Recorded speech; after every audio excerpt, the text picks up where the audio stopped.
Welcome to రెసితా kitchen and lifestyle. ఈరోజు చూపించే రెసిపీ వచ్చేసి ఐరన్ ఎక్కువగా ఉండే బీట్రూట్ని కర్రీగా తయారు చేసుకోవడము.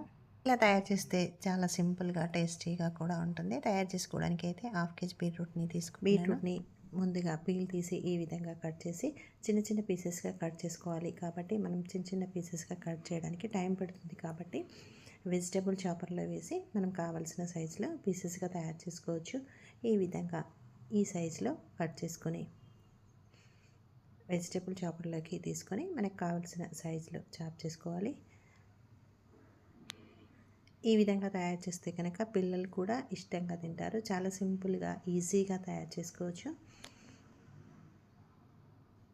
ఈ విధంగా ఈ సైజులోకి చాప్ చేసుకొని ఒక ప్లేట్లోకి తీసుకొని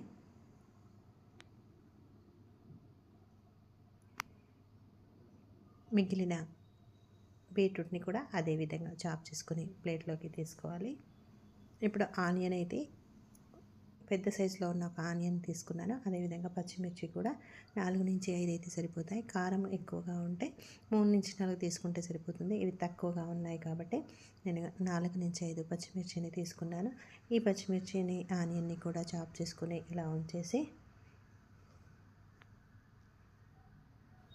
ఇప్పుడు కర్రీని తయారు చేసుకోవడానికి స్టవ్ వెలిగించి ప్యాన్ పెట్టుకొని 4 నుంచి 5 చెంచాల వరకు నూనెని వేసి వేడైన తర్వాత 1 టీ స్పూన్ వరకు మినపప్పుని వేసి పూర్తిగా ఫ్రై చేసిన తర్వాత 1/2 టీ స్పూన్ వరకు జీలకర్ర, 1/2 టీ స్పూన్ వరకు ఆవాలు వేసి పూర్తిగా ఫ్రై అయిన తర్వాత ముందుగా చాప్ చేసి పెట్టుకున్న ఆనియన్ని కూడా వేసి దూరగా వేయించాలి. ఆనియన్ మంచిగా ఫ్రై అయితేనే కర్రీ అనేది టేస్టీగా ఉంటుంది. కాబట్టి పూర్తిగా ఫ్రై అయిన తర్వాత 2 నుంచి 3 వెల్లుల్లిపాయల్ని కూడా కట్ చేసి యాడ్ చేసుకున్న తర్వాత ముందుగా చాప్ చేసి పెట్టిన బీట్రూట్ని యాడ్ చేసుకొని పూర్తిగా కలిసే విధంగా కలుపుకొని అలా 10 నిమిషాల పాటు ప్లేట్ వేసి మగ్గనివ్వాలి. పూర్తిగా మగ్గిన తర్వాత 1 టీ స్పూన్ వరకు సాల్ట్ని యాడ్ చేసుకొని పూర్తిగా కలిసే విధంగా కలుపుకొని అలా మరొక 5 నిమిషాల పాటు దగ్గరగా ఫ్రై చేసుకుంటే ఎంతో రుచికరమైన బీట్రూట్ కర్రీ రెడీ. అన్నంలోకి చపాతీలోకి కూడా చాలా టేస్టీగా ఉంటుంది.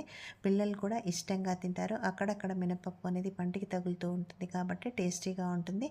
మీకు నచ్చిందా? నచ్చితే ట్రై చేయండి, లైక్ చేయండి, షేర్ చేయండి, సబ్స్క్రైబ్ చేయండి. మీకు ఎలా వచ్చిందో కామెంట్ చేయండి.